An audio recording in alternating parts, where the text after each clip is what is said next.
So we still have some hope for maybe some 2, possibly 3-foot waves today, but for the most part, our swell heights are decreasing. The green is pretty much flat conditions, and so we're going to see closer to 1-foot waves through the weekend. Now, there is a chance that that tropical system we've been watching that is now entering the Caribbean region of the Atlantic does make its way into the eastern Gulf of Mexico. This is paused on August 4th. That picks up wave activity closer to Florida.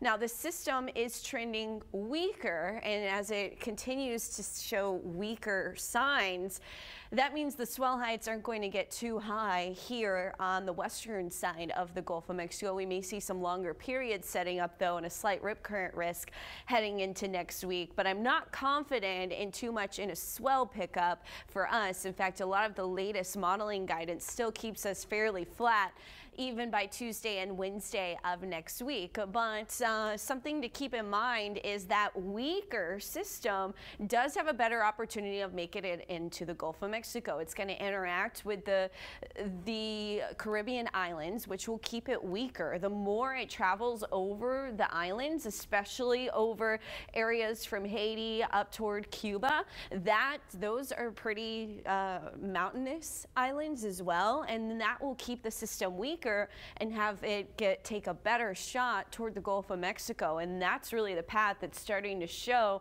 a little bit more dominance versus a slightly stronger system taking a turn to the north a little bit sooner. But we are going to get this trough that does develop into the eastern United States, which will pull this system north, but the weaker system may hang out in the Gulf a little bit longer. So 60% chance still, not a whole lot of confidence in it developing, especially over the next 48 hours, but over the next 7 days, there is a chance as it nears Florida. So we'll be keeping an eye on that. The next name on the list would be Debbie.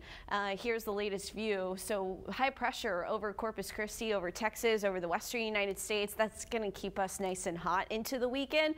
Here's that trough I was mentioning, but it is trending a little weaker. Both systems are trending a little bit weaker. So that's something we're keeping an eye on. As far as your forecast today goes, we still have Saharan dust here in the coastal bend.